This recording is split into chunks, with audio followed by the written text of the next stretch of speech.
चलिए दोस्तों बात करते हैं एक और नई क्वेश्चन के बारे में। इस क्वेश्चन में एग्जामिनर ने कहा 13 क्रमागत विषम पूर्णांकों की एक श्रृंखला में 7 पूर्णांकों का औसत 37 है, संपूर्ण श्रृंखला का औसत क्या है, ये एग्जामिनर मुझसे पूछ रहा है।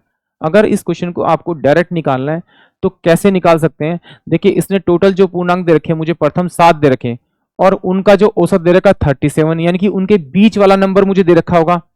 तो यहाँ पर देखिए 7 है तो 3 इधर होंगे 3 उधर होंगे, यानी कि ये वाला नंबर जो होगा 37 वो फोर्थ नंबर होगा। अगर मुझे फोर्थ नंबर मिल गया तो मैं अगले अगले 3 नंबर और निकाल लूंगा तो मुझे तीसरा जो नंबर मिलेगा वही इसका औसत मिलेगा। यानी कि अगर मैं इसमें आपका 6 जोड़ दूं तो मेरे पास में 43 मिलेगा, यानी कि 43 जो होगा मेरा 7वां नंबर होगा और वही पूरी श्रृंखला का औसत होगा, यानी कि ऑप्शन डी। एग्जाम में तो इसी तरह से करना है। अब इसको समझते हैं एक बार, जरा यहां पर देखिए पहले बेसिक से एक बार। देखिए एग्जामिनर ने अगर मुझे 3 नंबर दिए थे विषम, तो पहला 1 है, दूसरा फिर 3 है, उससे अगला 5 है। तो अगर मैं इन पहले और लास्ट को जोड़ दूं मेरे पास 6 आ रहा है, 6 को अगर 2 से भाग करूंगा तो औसत कितना आएगा मेरे पास में, बीच वाला नंबर आएगा। यानी कि अगर मुझे बीच वाला नंबर पता लग जाए तो उसमें मैं 2 नंबर जोड़ूंगा तो मेरा क्या चल जाएगा, आगे 5 हो जाएगा, उसके 2 घटा दूंगा तो उससे पहले वाला मेरा विषम संख्या आ जाएगी। या फिर आप ऐसे देखिए, अगर इन तीनों को अगर मैं जोड़ दूं तो मेरे पास कितना आ रहा है आपका 9, और 9 को 3 से भाग करूंगा तो मेरे पास में औसत क्या आएगा, उनका मिडल नंबर ही आएगा, क्योंकि यहाँ पर जो संख्या दे रखी है विषम। अब जब टोटल मेरे को विषम दे रखी थी तो इस में अगर मैं 6 जोड़ दूंगा, क्योंकि हर बार 2-2 बढ़ेगा, 6 जोड़ दूंगा तो मुझे मेरा क्या मिल जाएगा, आपका औसत मिल जाएगा। चलिए एक बार और समझते हैं जरा। देखिए देखिए एग्जामिनर ने क्या दिया था मुझे, 1 2 3 4 5 6 7 8 9 10 11 12 13, ये मेरे पास 13 नंबर थे और उसने कहा प्रथम 7 का जो औसत था वो 37 था। इसका मतलब 3 छोड़ के चौथा यहाँ पर ये 37 होगा, ये मेरे पास होगा। इससे पहले क्या होगा आपका 35 होगा, इससे पहले क्या होगा आपका 33 होगा, उससे पहले क्या होगा आपका 31 होगा। तो अब मुझे आगे चलना है, मुझे आगे चलना है तो कितना 30 ये कितना 39 हो जाएगा, ये कितना हो जाएगा 41 हो जाएगा, ये कितना हो जाएगा आपका 43 हो जाएगा, ये कितना हो जाएगा 45 हो जाएगा, ये कितना हो जाएगा 47 हो जाएगा, ये कितना हो जाएगा 49 हो जाएगा, ये कितना हो जाएगा आपका 51 हो जाएगा, ये कितना हो जाएगा 53 हो जाएगा, ये कितना हो जाएगा 55 हो जाएगा। अब मुझे इनका औसत निकालना है तो ये पहला दूसरा तीसरा चौथा पांचवा छठा सातवां, तो 7वां नंबर मेरे पास यही आ रहा है। तो देखिए जब ये 37 था, अगर मैं इसमें 2 2 4 और 2 6 अगर मैं जोड़ता हूं तो मेरे पास में क्या आ जाएगा, इस पूरी संख्या का मेरे को औसत मिल जाएगा और मिल जाएगा। अगर नहीं, अगर आप संख्या लिख के करेंगे तो देखिए अगर पहली और आखिरी को आप जोड़ते हैं तो आपके पास सम आता है 86, और 86 को अगर आप 2 से भाग करेंगे तो आपका ये 4 और 3 43 ही जाएगा, यानी कि ऑप्शन जो डी होगा वो इस क्वेश्चन के लिए करेक्ट होगा। एग्जाम में तो आपको इसी तरह से करना है। आपका अगर बेसिक क्लियर होगा तो ये क्वेश्चन 100% आपका इजीली और कम समय में हो जाएगा। चलिए अब इसको एक बार डिटेल से भी समझते हैं एक्स वाले मेथड से, क्योंकि बहुत सारे बच्चों को मे भी हो सकता है कि ना समझ में आए, जिसका बेसिक क्लियर नहीं होगा वो तो समझ ही नहीं पाएगा इसको। उसके लिए उसको क्या करना पड़ेगा, फिर इस तरह से करना पड़ेगा।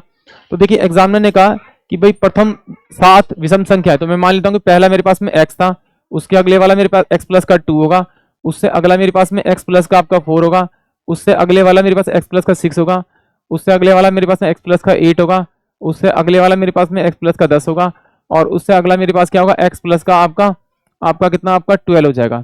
ये 1 2 3 4 5 6 7, ये 7 संख्या आ गई। तो इन 7 का मैं सम करूंगा तो 7x हो जाएगा प्लस का।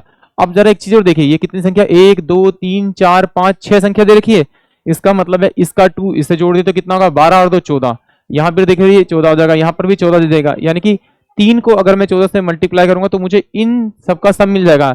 14 14 42 यानी 42, और 42 को अगर मैं 7 से डिवाइड करूंगा तो उसका औसत एग्जामिनर मेरे को दे रखा है आपका 37, तो यानी कि 7x प्लस का आपका कितना हो जाएगा आपका 42 हो जाएगा, 42 और ये किसके बराबर क्या हो जाएगा 7 7 49 4 हो जाएगा, और 7 21 यानी 25 हो जाएगा। तो 7x बराबर कितना हो जाएगा आपका, इसमें जाके मैं 42 अगर माइनस करूंगा तो मेरे पास में कितना बचेगा आपका आपका 2 1 और ये 7 बचेगा। तो 7x इक्वल टू में 7 तिया 7 21 और 7 एकम 7, यानी x की वैल्यू कितनी आ गई मेरे पास में 31 आ गई, यानी कि जो मेरे पास में 37 इंटू में 7, ये पहली 7 संख्याओं का मेरे पास में सम आ गया। अब मुझे अगली संख्या और चाहिए, तो ठीक है ये 7वीं है तो 8वीं कितनी हो जाएगी मेरे पास में, x प्लस का कितना हो जाएगा आपका 14, 8वां 9वां कितना हो जाएगा मेरे पास में x प्लस का आपका 16, x प्लस का आपका 18, x प्लस का 18, x प्लस का आपका 20, x प्लस का आपका 22 हो जाएगा, और x प्लस का आपका कितना हो जाएगा, आपका 24 हो जाएगा, यानी 7 के बाद 8 9 10 11 12 13 हो जाएगा, 13। तो इसका मतलब है कि अब इन सबको मुझे क्या करना पड़ेगा, इन सबका मुझे टोटल करना पड़ेगा। तो टोटल करूंगा, x की वैल्यू मुझे पता लगी यहाँ पर 31 है, तो पहले मैं इनको जोड़ लेता हूँ, और 31 इंटू में 1 2 3 4 5 6, 6 से मल्टीप्लाई करूंगा इसे आपका 6। अब इसको जोड़ देता हूँ, तो इसको जोड़ूंगा तो क्या होगा, ये कितना हो जाएगा 30 30, ये मेरे पास कितना होगा आपका 38 38, और ये कितना होगा मेरे पास में आपका 46। तो 8 6 14, तो ये 6 4 10 और 1 11, तो ये कितना होगा 6 और 6 3 18, तो 0, ये कितना हो जाएगा आपका 0, ये कितना हो जाएगा 3, यानी कि 300, यानी कि 7 7 49, और ये 2 5 ऐड करेंगे तो कितना हो जाएगा मेरे पास में 9 5 और 5 हो जाएगा। टोटल संख्या कितनी मेरे पास में 13, तो 13 से डिवाइड करेंगे, 13 चौके 52 52, ये कितना बचेगा, और 13 तिया 39 39, यानी कि ऑप्शन डी जो होगा वो इस क्वेश्चन के लिए करेक्ट होगा। आई होप आप सभी को क्वेश्चन समझ में आया होगा।